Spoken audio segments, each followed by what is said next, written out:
नमस्कार दोस्तों, मैं आपका दोस्त अशोक दशोरा, अध्यक्ष संस्था पौरुष इंदौर, आप सभी पुरुषार्थी साथियों का हार्दिक अभिनंदन करता हूं, स्वागत करता हूं।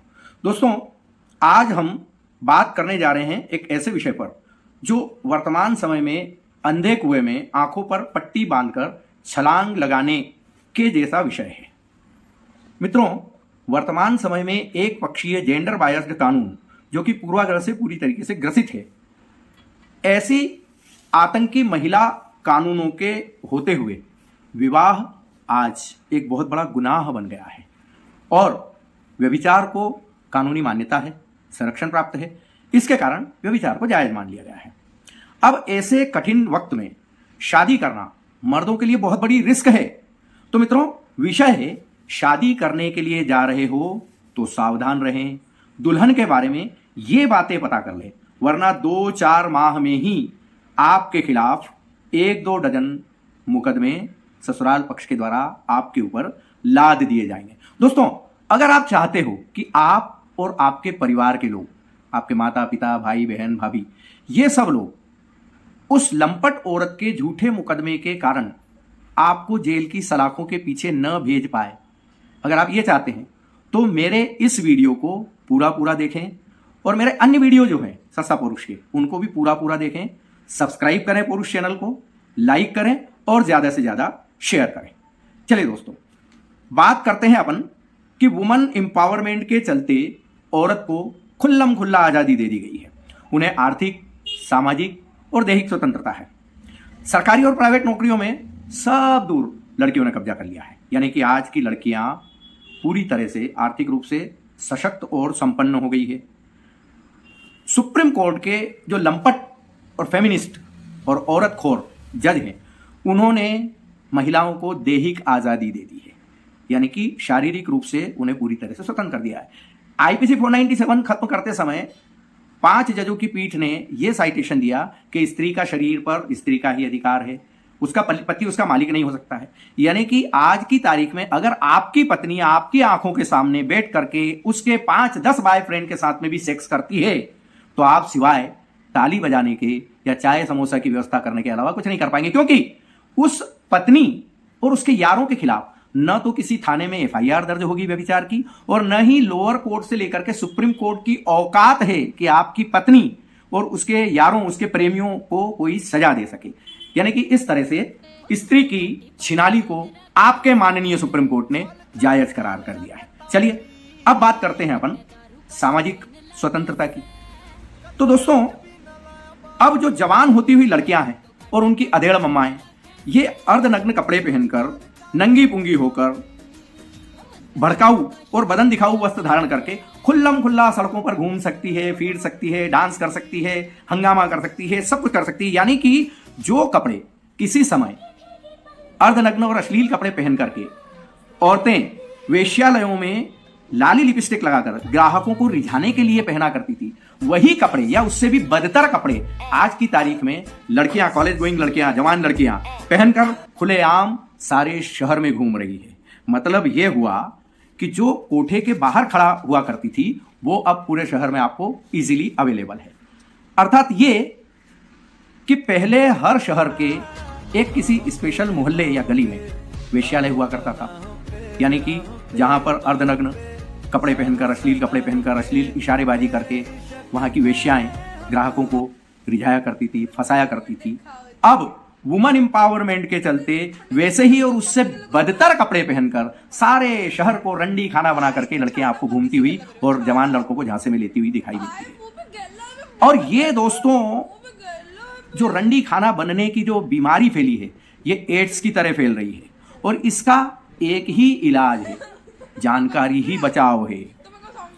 अब ऐसे में संस्था पौरुष प्री मैरिटल और पोस्ट मैरिटल दोनों प्रकार की काउंसलिंग करती है, यानी विवाह के पूर्व और विवाह के पश्चात दोनों प्रकार की काउंसलिंग हम करते हैं, और जिसमें व्यक्तिगत तौर पर आपको बताया जाएगा कि शादी करने के पूर्व या शादी करने के पश्चात या शादी करने के दौरान आपको क्या क्या सावधानियां रखना है।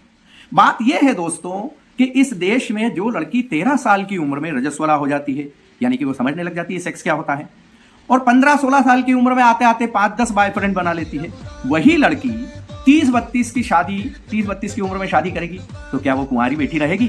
बिल्कुल नहीं। पूरी तरह से खेली खाई होगी, क्योंकि इस एज में आते आते तो खेली खाई हो ही जाएगी, निश्चित तौर पर खेली खाई होगी। और औरत के बारे में छोटे कपड़े या अश्लील कपड़े पहनने पर जब हम प्रश्न उठाते हैं या किसी औरत की वर्जिनिटी के बारे में पूछा जाता है, तो फेमिनिस्ट लोग जो हैं वो आपको छोटी सोच का इंसान साबित करने पर तुल जाती है। एक बात और है दोस्तों, महिलाओं के 65 कानून पूरी तरह से उनके व्यभिचार का संरक्षण करते हैं। सारी संसद, विधानसभा, जुडिशरी, पुलिस, प्रशासन, मीडिया, समाज, महिला संगठन, महिला आयोग, महिला थाने, महिला बाल विकास मंत्रालय, नारी संगठन, नेता, मंत्री, संतरी, मीडिया, सब के सब औरतों की लंपटता, बेशर्मी, बदचलनी इसका सपोर्ट करते हैं और औरतों को बेशर्म, लंपट और बदचलन बनाने पे तुले हुए हैं। तो मित्रों, ऐसे में ही आपको ये जो राष्ट्रीय रंडी खाना बना दिया गया सबके द्वारा मिलकर, इसी में से आपको चुनना है आपकी पत्नी या आपकी बहू को। अब देखिए दोस्तों, वो पापा की परी या मम्मा की दुलारी जो हायर एजुकेशन करने के लिए, जॉब करने के लिए बड़े शहरों और महानगरों में जा चुकी है, उन्हें आर्थिक, दैहिक और सामाजिक तीनों प्रकार की स्वतंत्रता और आजादी प्राप्त है। ऐसे में आप शादी के लिए जो दुल्हन चुन रहे हैं वो इन्हीं में से तो चुनेंगे।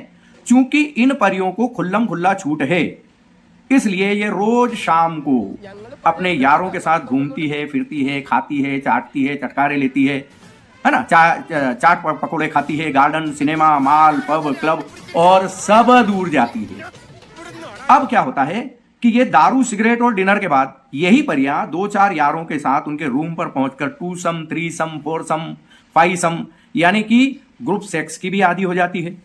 अब इनका बापड़ा अपनी बेटी को संस्कारवानी समझता है, क्योंकि वो तो अंधेरे में ही जी रहा होता है, उसको कुछ मालूम थोड़ी होती है। उसने तो संस्कारवान बेटी को पढ़ने के लिए भेजा था। हाँ, अधेड़ मम्मा को जरूर अपनी बेटी की सारी करतूतों की मालूम होती है, लेकिन वो अधेड़ माँ अपनी पुरानी कुंठा, क्योंकि वो कुछ कर नहीं पाई उसकी जवानी में, उसको छुपाने की गरज से अपनी बेटी के कुकर्म को छुपा कर रखती है।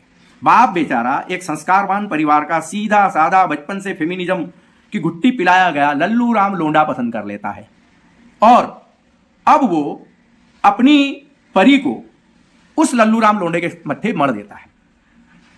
अब वो लोंडिया जो रोज शाम को बाहर होटलों में खाने चरने की आदी हो गई हो, दारू, सिगरेट और यारों के साथ रात गुलजार करने की आदी हो चुकी है, और तो और 5-5 पंचों के साथ सेक्स संबंध बनाकर बेशर्म, बेहया, बदमाश, बदचलन, बदमिजाज, बदचलन हो जाती है।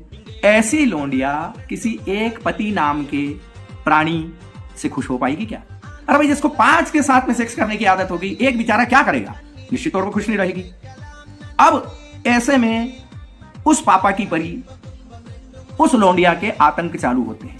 जैसे ही आपने उसको अपने यारों के साथ गुटरगू करते हुए, अश्लील वार्ता करते हुए, अश्लील चीटिंग करते हुए आपने पकड़ा कि उसका आतंक शुरू। आपके ऊपर दहेज, 498A, डोमेस्टिक वायलेंस, 323, 294, 506, DP 3/4, मारपीट और बलात्कार, छेड़छाड़, स्त्री धन, अप्राकृतिक यौनाचार, धोस, धपट, भरण पोषण, जुडिशरी सेपरेशन और तलाक इत्यादि इत्यादि इत्यादि केस आपके ऊपर जड़ना शुरू और आपका जीवन बर्बाद होना शुरू। तो दोस्तों, ऐसे में बेहतर है कि जिस दुल्हन को आप चुनने के लिए जा रहे हैं उसका चाल, चरित्र और चेहरा पहले से ही परख लें। तो दोस्तों, आज के इस वीडियो में इतना ही। आपको प्री मैरिटल या पोस्ट मैरिटल काउंसलिंग कराना हो तो हमारा नंबर 9425400999 पर आप हमसे संपर्क कर सकते हैं। नमस्कार, जय हिंद, जय भारत, वंदे मातरम।